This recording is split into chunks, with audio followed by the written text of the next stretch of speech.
It's NFL Draft Day, and here at RotoHeat, we're ready to drop round 3 of the Rookie Mock Draft. We want to thank our friends Addison Hayes from DLF and Shane Hallam from FakePigskin.com for coming in and helping us with this.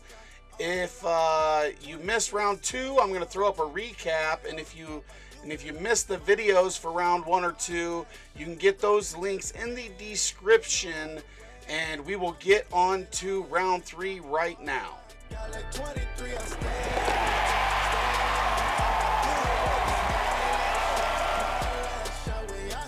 Before we get to the 301, why don't you hit that subscribe and notification bell if you already haven't, so you don't miss all this rookie content that's going to drop over the next few days. The first pick in the third round, I'm taking Tyler Johnson of the Minnesota Golden Gophers. With the start of the third round, I'm really looking at adding some depth and looking for a player that can hopefully fill in on bye weeks and maybe get some starts under the right opportunities. I believe I found that guy in Johnson. His numbers from 2019 are in the top 10 in the NCAA for receptions, yards, and touchdowns. And with 160 receptions, 2,500 yards, and 25 touchdowns over the last 2 years, I honestly can't believe he's still available. Great hand, size, speed, above average route running, and vision on the field. He really projects well for the NFL. And with the right team drafting him, this could be a huge pick at this point. With pick 3.2 in this draft, I am taking the 2019 Paul Hornig Award winner, Lynn Bowden Jr., Swiss Army knife out of Kentucky. In 3 years of collegiate play as a Wildcat, quite simply put, Bowden did it all. He was an electric return man, a shifty and speedy runner and receiver, and he also played quarterback when called upon to do so in his last season, his junior season, as a Wildcat. Once he gets the ball in his hands, he has shown himself to be a speedy guy that has also the quickness and vision to turn nothing into something, and he has also shown numerous times to be a tough and highly competitive player. He earned all SEC selection as a return man his freshman year, and he also set a Kentucky record for return yards that year. Most of his first 2 years outside of returning were spent rushing and receiving as a hybrid, and he amassed over 1,000 combined yards, rushing, receiving, and 5 touchdowns on 105 touches. Last year, he started the last 8 games at quarterback, going 6-2 in those games, and he rushed for over 1,300 yards on over 170 carries. He guided his team to a bowl win in the Belk Bowl. That was Kentucky's bowl game, where he was named the MVP after setting a bowl record for a quarterback, rushing for 233 yards in the win. The biggest issues that I found with Bowden is that we don't really know for certain where he will play, and he's had sort of not enough time really at any one position to fully learn it like a lot of players that we've seen in most drafts. Playing all over is kind of nice in that he's shown the ability to do so, but he hasn't gotten the reps that a lot of people have at any one position, and there's questions on whether or not he will have enough playing time in the NFL at any one position to be an effective fantasy player. That said, there's always that risk that he'll end up as sort of a gadget or mainly return man, but in the third round with what he's shown, I am very happy to get him here, as I'm going to take a bet on him booming as a player and being highly productive in many facets. And if he busts in the third round again, I'll certainly take that bet because I think he's going to be a great player in the NFL. With the third pick of the third round, I select LaMichael Pirine, running back, Florida. Well, I was really shocked and happy to get Pirine here in the third round. I think he's probably one of the top 8 running backs in this class. And like I said on my last video, in the second round, you just don't see running backs slipping this far that are this valuable. So I was very happy to get a running back that I think has a lot of upside here in the third round. I think he fell because of his last name, his cousin, Samaje Perine. Some people in the Dynasty community remember how a lot of people thought he was going to be pretty good, and he kind of failed miserably. I do think, though, that LaMichael Pirine has a chance here to bring some pride back to the family name.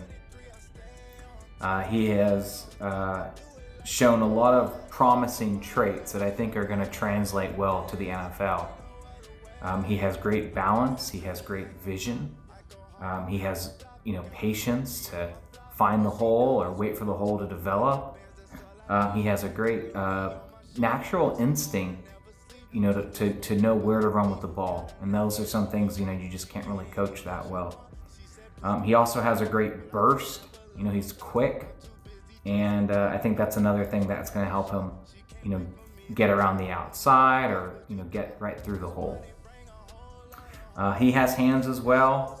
He averaged over 5 yards a carry, 676 yards. He had 6 touchdowns on the ground, and through the air, he had 40 catches for 262 yards and 5 touchdowns. So he's a playmaker, and especially in PPR leagues with that pass catching ability, certainly someone to target. And if you can get him, mid to late second or early third, I mean, it's a no-brainer decision for me. The 28th pick in the draft, I select Brandon Ayuk, wide receiver, Arizona State. So in the third round of rookie drafts, I'm really looking for upside, and there were a few wide receivers I was considering here.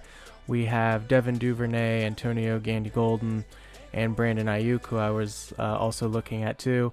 Ultimately, I went with Ayuk really on a tiebreaker. I have all 3 of those guys closely ranked, but in the end, I think Ayuk's going to get the NFL draft capital that the other 2 may not. And while draft capital isn't everything, generally speaking, guys that are higher draft picks are going to get more opportunities early on in their careers than guys that are drafted later. There's a chance Ayuk goes first round, more likely probably second round, whereas those other guys might be third, fourth, or fifth round picks. And Ayuk as a player is a talented route runner. He excels out of the slot, and I think he could be a fantasy relevant player. Probably not wide receiver 1 type of upside, but consistent wide receiver 2 or wide receiver 3 for years to come if everything goes well. With the 5th pick in the third round, I select Devin Duvernay, wide receiver, Texas. We are going pure upside here in the third round. This is a guy that would normally go in second rounds of drafts in previous years, but with this deep wide receiver class, he's getting pushed into the third round. I like him a lot. I think he does a lot of things very well. He's got great hands, only dropped 1 pass, I think, at Texas. And in 2019, he had 106 receptions, over 1,000 yards, and almost got into double digits in touchdowns with 9. He's like a running back with the ball in his hands and can do a lot of different things, and he's got some great top-end speed. The right offense and the right offensive coordinator utilizing him correctly, he's got a lot of upside. He's also got a floor of not being fantasy relevant, but again, in the third round, you're not going to find in typical drafts guys with upside like this that you can see very easily. So, he does everything pretty good. Does need to polish his route running maybe a little bit if there's something that you're going to complain about with a guy in the third round. But the hands are there, the speed's there, the athleticism's there. Now it's just getting in the right system, being used correctly, and polishing up that route running a little bit. And this guy has pretty good upside. So I'm ecstatic to get him in the middle of the third round. With the 306 pick in this rookie mock draft, I select Albert Okwebunam, tight end out of Missouri. Once we hit the third round of these rookie drafts, I'm really looking for players who have a combination of draft capital, athleticism, or the potential to ascend their depth charts. And with a player like Albert O, who has a very boom or bust profile in terms of analytically versus what he did at the combine. You look at his college stats, he was a monster inside the red zone, 23 touchdowns in 3 years at Missouri, and that's fantastic to have that nose for the end zone and to be that guy for Missouri, and I think that's going to translate very well into the NFL. And then you look at what he did in the combine. You know, he ran a sub 4.6 40, had a 128 speed score, and when you look at the tight ends historically since 2000 who have had speed scores of a 125 or over, there are 3 big names and 3 bust players. The 3 bust players are James Hanna, who is a 6th-round pick and a perennial backup to Jason Witten in Dallas, Rob Hauser, who got drafted by the Cardinals and never did anything, and then Matt Jones, who actually converted to a wide receiver in the NFL and had one 100-plus target season in his 4th year, so not too terrible. And then the 3 big-name players, Greg Olsen, Jimmy Graham, and Vernon Davis. And that is kind of what I'm looking for in this boom-bust kind of profile from Albert O, is the potential to be this slot kind of tight end who has the vertical field stretching capabilities that we've seen from guys like, you know, Jimmy Graham and Vernon Davis for a couple of his comps, but then also to be able to have that nose for the end zone. And in the 3rd round here, I think you could do a lot worse than a player with that kind of upside and the potential to be a top 5, top 3 tight end option here in dynasty leagues for the future and for years to come. So 3rd round here, you know, I didn't spend a whole lot of draft capital. If he fades out like Rob Hauser did or doesn't have draft capital come NFL draft day, you know, like James Hanna did, then it's not really a huge waste of a pick because of the 3rd round. But on that chance that he does hit because of his profile, because of his athleticism, I got to steal the draft here at the 306. So Albert Okwebunam, Albert O, however you want to say his last name, that's my pick here, and that's what I'm going with. The 31st pick in the draft, I select Harrison Bryant, tight end, FAU. Tight ends are always a little tricky and need a little bit of patience in Dynasty. I believe Harrison Bryant will become a reliable tight end in 2 to 3 years, as most tight ends usually typically take about 3 years till they're more productive. And I can't remember the last tight end that actually produced at a high level as a rookie. Maybe Gronk. In high school, Bryant played offensive tackle, and in his senior year, he converted over to tight end. So he didn't get many looks from different colleges and wasn't really noticed at all. FAU took a chance on him, and he kind of developed into something pretty special. Coming in at 6'5", 240, he has a prototypical size, very good frame. He's able to add a lot more mass and bulk up a little bit more for the NFL. He's a college dominator. He's in the 80th percentile. His breakout age at 19.4, 91st percentile. Bryant led all Division I tight ends last year with 65 receptions, 1,004 receiving yards, 7 touchdowns. He was named first team All-Conference USA his junior and his senior year. He was also the John Mackey Award winner as the nation's top tight end in the country. He was the first player from a Group 5 conference to win the award. He was named consensus first team All-American, becoming the first player from FAU to do that. Lance Zierlein comped him to George Kittle. I think that's a little far off, but I think I kind of understand where he's coming from. He's not as complete as Kittle, where Kittle's always on the field because he's a very good blocker. I think Bryant has a potential to be good with a background in high school being an offensive lineman. But I think what he's trying to get at the comparison to Kittle is that he's a good route runner. He's good at getting open, good with a ball in his hands. Not as aggressive as Kittle is, won't get those yards after the catch. Won't be dragging guys 10, 15 yards to take him down, but going to be a very reliable target, I think is what he's trying to get at. Player profile comped him to Hunter Henry. I think that's a little bit more realistic. Previous 4 John Mackey Award winners was actually TJ Hawkinson, Mark Andrews, Jake Butt, and Hunter Henry. That's a very outstanding group to be grouped with, all very fantasy relevant and all arguably top 10 fantasy tight ends. 2 definitely top 5, Hawkinson coming after his rookie year, going into sophomore season, see where he finishes up, but very promising young player out of Hawkinson. The only one that didn't really amount to anything was Jake Butt, but That's because in the bowl game tore his ACL, never fully recovered, tore his ACL again, and then again. So he's just had consistently an injury issue, not that he wasn't talented enough. So to be Harrison Bryant, to be compared to that group and to be a John Mackey Award winner makes this a steal to me. I believe he becomes a tight end 8 to 12 in his second season, kind of where Hawkinson's at right now. And then in his third year, I think he'll be fighting to finish in the top 5. I think, I think by then that Ertz will kind of be on his way out, or possibly even with a different team. Kelsey will be kind of on the downward in 3 years from now. I see Harrison Bryant as an early to mid third round draft pick. I think he'll excel right away in the receiving department, still working on his blocking. I think he's a very good move tight end. I think if he's able to stick in a good location, I actually would really like to see him with the Saints. I think the Saints, and working with Sean Payton and Drew Brees and working alongside and kind of behind Jared Cook, I think it'd be a really good spot for him, and I think he'd learn and develop into something very special. So if I could get him with this 31st pick, I think that's a steal. I like waiting on tight ends. I kind of have a soft spot for them, and I kind of hoard them, but Harrison Bryant is one of the tight ends, and my tight end one this year, actually. I'm very excited to see what he's going to be. With the 32nd pick of the draft, I select Antonio Gandy-Golden, wide receiver, Liberty.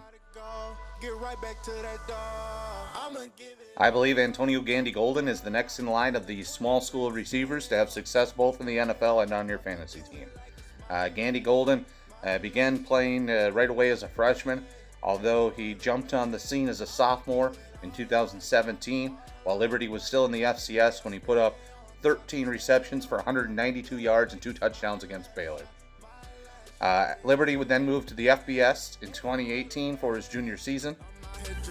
One thing I like about AGG is he's okay with his hands getting defenders off him at the line of scrimmage, but I think he's better when he can use his agility to do that. He is a physical player with the ball in his hands, and he will not go down easily. He also does a good job of high-pointing the football and tends to have, what you'd call sticky hands, and brings in the football very well. One thing he will need to develop in the NFL is his route running. He isn't the sharpest player by any means in the draft, getting in and out of his breaks, and he also tends to leak upfield instead of breaking flat like we'd like to see. I'd like to see him land on a team that is going to have a bit of a gunslinger at quarterback. Maybe the Giants with Daniel Jones, the Broncos with Drew Lock, or in Cincinnati as the heir apparent behind A.J. Green, paired with Joe Burrow. I think those would be good landing spots for him. I really like Antonio Gandy-Golden, and in places where I can sit and hold on to him and let him develop for a year, I think he's going to be successful, and I'm going to scoop him up everywhere I can. With the 33rd pick in the draft, I select Chase Claypool, wide receiver, Notre Dame. I had Harrison Bryant and Antonio Gandy-Golden in my crosshairs, but they went with the 2 picks directly in front of this one. At this stage of a rookie draft, I am happy to have a player of Claypool's ability still available. Claypool completed his 4-year college career with 150 receptions for 2,159 yards and 19 touchdowns. Chase Claypool was a huge combine winner after running a 4.2 40 at 238 pounds. He's the biggest wide receiver in the class, and there's even been discussion about him transitioning to tight end at the pro level. Claypool showed steady growth throughout his career at Notre Dame, and he peaked as a senior in 2019 when he caught 66 passes for 1,037 yards with 13 touchdowns. The appeal with Claypool is his size, catch radius, and straight line speed. He finds success in contested situations, and he can outmuscle most defenders. His separation quickness, release technique, and inconsistent catching technique are notable items to be concerned with, and likely why he is still available this late in the 3rd round.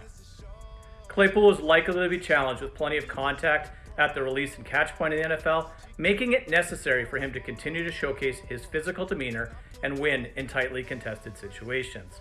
Claypool has limitations to be mindful of, but he can fulfill a niche role as a big slot receiver that provides a complementary weapon for an offense. If he transitions to the tight end role in the NFL, his fantasy relevance in that rather shallow talent pool could be seen sooner rather than later. With the 10th pick in the third round, I select Colin Johnson, wide receiver from the University of Texas. Colin Johnson is 6'6" and around 220 pounds. While a lot of fantasy players are looking past him, Johnson is a player I'm targeting this late in my rookie drafts. He came into college as a player to watch considering his size and talent. With this size, Johnson could look to block out defenders or catch jump balls over shorter cornerbacks. He could also help in the run game too, blocking on the outside. While not the fastest player on the field, his frame might help him be a little bit more difficult to bring down for smaller defenders. Last season, Colin Johnson only played 7 games, but caught 38 receptions for 559 yards and 3 scores. He was hurt for most of last season with the hamstring injury he suffered during the LSU game. Although he returned to play in games after the injury, his numbers weren't quite the same. This injury caused him not to participate in most of the draft combine and played 2019 at less than 100%, which can be a great value if we're going to grab him this late in the third or an early fourth round pick in your rookie drafts. 311, I select Isaiah Coulter, wide receiver, Rhode Island. This is Shane Hallam from FakePigskin.com, and I picked Isaiah Coulter at the end of the third round. I know this is a player that's not having a ton of publicity, but he's probably going to be the first or second skill position small school player off the board. And at the selection here, I considered both of them. Adam Troutman, the tight end out of Dayton, who is going to go in the third or fourth round, then Coulter, as well as going to go in the third or fourth round of the NFL draft. And if he goes to a good situation, this is a player that can start in the NFL. So I think he's a name that everyone needs to know, that everyone should know. He's a player that dominated Virginia Tech when Rhode Island played them this year. 9 catches, 162 yards. He's someone that gets really good separation, big, long arms, catches the ball really well. 6'2", runs a 4.45 at the combine. He kind of has it all. His route running is a little bit sloppy.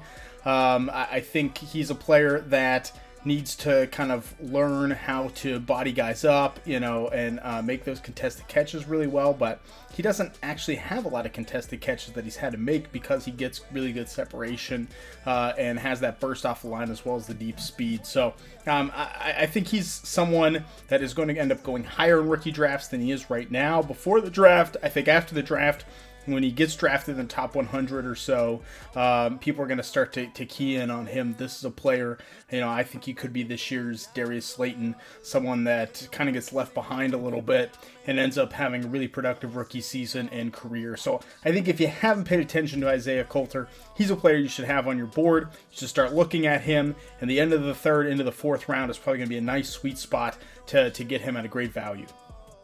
Now we walk around with jury. With the 12th pick in the third round, I select Cole Kmet, tight end, Notre Dame. The thing I like about Kmet is, not only he was a good producer as a one-year starter for the Fighting Irish, but you watch, even early on, his first game of the season against Georgia, like 9 catches, 108 yards and a touchdown. He looked very comfortable in the tight end position, especially the receiving tight end position. You saw plenty of highlight reel catches. You saw plenty of times where he looked very smooth coming out of his breaks, getting off the line of scrimmage. Obviously there's still some development to go because he is, not been a starter for very long, but I expect at the NFL level that they'll, he's 6'4", so they'll add some weight on him. I believe he played at like 235, so they'll probably look to add 5 to 10 pounds, I would guess, easily, and he should be able to support that with his frame. He was a very, very fluid athlete, two-sport athlete in college, a guy that I think at the next level should fit in very nicely, especially because this tight end class is not super strong. He's probably my favorite fantasy tight end in this class. And probably, my tight end 1 overall, even just as an NFL player in this class, tight end wise, very good athlete. And I think at the next level, he's going to produce really well. He's got good hands. You've seen plenty of highlight reel catches, even though, he doesn't have a huge college profile to show you. He's a good baseball player. I think he had, somewhere like 6 to 8 saves when he played baseball at college as well. I mean, he's just just a good athlete, and you saw that in his entire college career when you put it all together. So I'm excited to get Cole Kmet. At this point in the draft, it's late in the third round. You're kind of taking guys that you think can develop, can be stashes. At this point, he could even be a taxi squad stash that you let sit on there for a couple of years and see how he develops. Maybe he goes to a team that's in need of a tight end and can fill that receiving tight end role, and who should do it well. He's a good hard worker, good motor. I didn't see a lot of times on tape where he was taking plays off. It looked like he was working hard the entire time. So I'm excited to get Cole Kmet. Also, right there, playlist. Hit it. Watch the videos. Do it. You want to. Do it.